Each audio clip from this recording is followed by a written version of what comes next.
Have you ever caught yourself staring blankly at someone speaking Japanese, knowing the words, but your brain just freezes trying to translate? It's like you're stuck in a time loop. Hear Japanese, translate to English, think of a response, translate back into Japanese, and by the time you say something, the moment's already passed. Well, today, I want to show you how I broke out of that cycle and actually started thinking in Japanese. And the moment it hit me, a konbini of all places.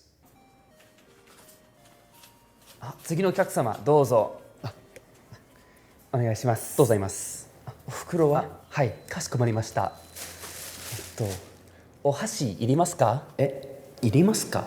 あれ、どういう意味だっけ？お客様。お箸。お客様。入れ。大丈夫ですか？僕に？どっちの穴？なぜ僕？ちゃんと生かしてきてるのに。大丈夫ですか？落ち着け落ち着け。払わないと。しゃあねえな。準備できて入れてくれたんです。Yeah, that one stuck with me.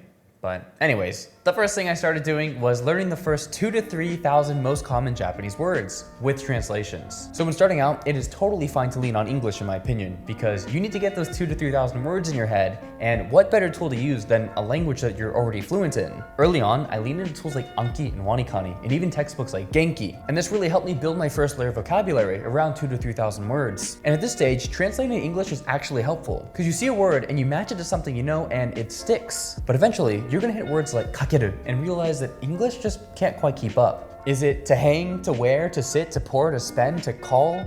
Actually, it's all of those. And that's when you know it's time to move past English.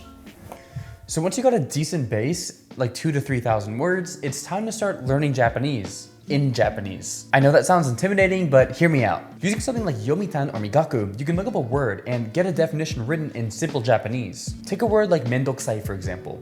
If the Japanese dictionary explains it as yaritakunai or taihen, you're not just memorizing a translation, you're also learning how the Japanese explains itself. And it's like building a spider web. Every new word connects to ones you already know. No English in the middle. And that's how you start building a Japanese brain. One that stops needing English to make sense of things. And that brings me to my next step, thinking in Japanese. And no, I don't mean full sentences right away, just little things. So let's say at some point during your day, your brain tells you, I'm hungry. Well, instead you could think, harahetta na. Or maybe I misplaced my keys and I'm trying to find them during my rushed morning routine. Maybe instead I can think to myself, kagi wa doko ni oitakke? And even if you're not speaking out loud, as you do this repeatedly, your inner voice is gonna start shifting languages. I know this might feel silly at first, but it all adds up, especially as you start incorporating new words that you've learned into your train of thought. Because the more you think in Japanese, the less translating you have to do, and the faster you'll be able to react in conversations. So if you want Japanese to feel natural, you're gonna have to surround yourself with it. Watch anime without subtitles, read manga, even if you need to look the words up, or put on Japanese podcasts while you're doing the dishes. Now, this might be a bit controversial, but at this stage, I don't think you should wait until you're ready to start speaking Japanese. Narrate your day in Japanese. Seriously, speak to your dog, cat, plants, or pretend that you're a Japanese YouTuber explaining how to make onigiri. The more you speak, even to yourself, the more it sticks. And before long, you'll start owning the language, not just studying it.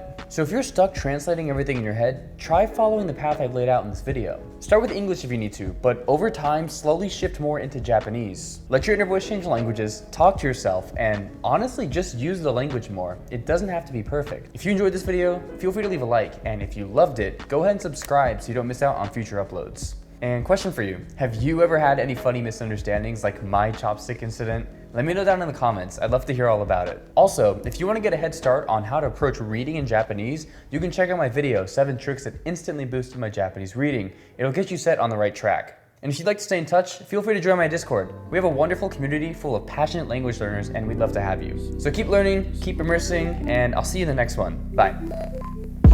You've got expectations. I don't wanna chase them. I left my cape behind. Can no longer be your super.